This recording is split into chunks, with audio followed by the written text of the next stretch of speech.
DraftKings has the Browns over-under win total at 9.5.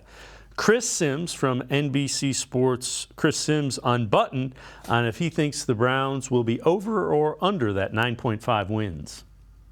New brand of football, right? It sounds like they want to throw the ball, justify Deshaun Watson's contract. You know, new defensive coordinator on that side of the ball. I'm going to go under here. I am. I don't, they're scary. I know that. And, of course, if Deshaun Watson is, back to what he is, he's a game changer. And maybe that'll change some of these things here. But the Browns, I think, are one of those where, like we've said, I got to see a little bit to believe it. I got to see what this offense is going to look like. What are they going to do? I have a bad feeling they're going to err on throwing the ball too much just to justify the contract. And then the defense with Schwartz, and like we talked about, are there enough difference makers? I just don't know.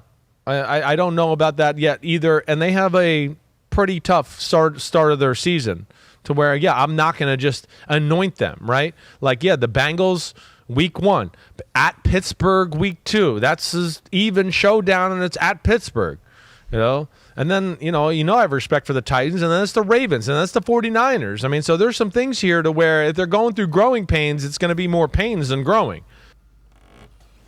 Let's welcome in Jon Macri from Pro Football Focus, co-host of the Pro Football Focus Football Fantasy Podcast. John, I don't think they're going to throw the ball to try to justify Deshaun Watson's contract. I think they're going to throw the ball because they think it's a better way to attack a defense.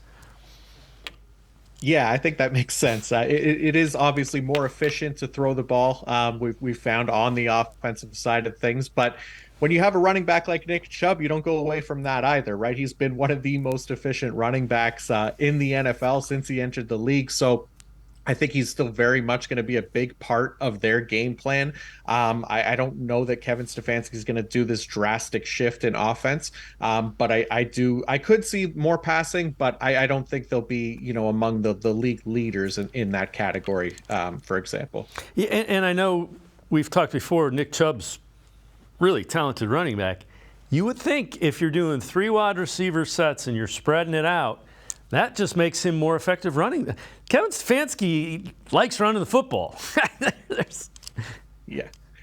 Yeah, he's shown that, right? And I think, even with Kareem Hunt out of the picture, who was more of a receiving back anyways, but he got his carries as well.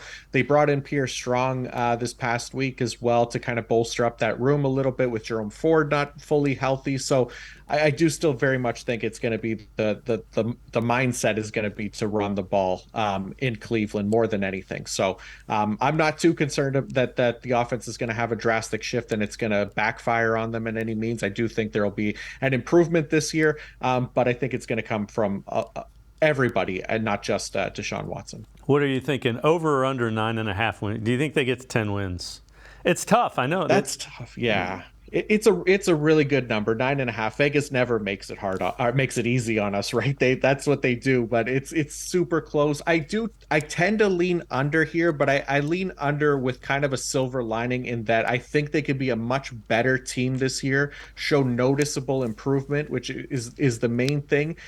But maybe that doesn't show up as much in the win-loss column overall. But I do think this team could be very much improved and still not hit that over. So that feels like the most likely scenario for me. And I hate saying it because I do like what they did on defense as well. I really do love it. And I could feel all of Cleveland booing me right now, and I apologize.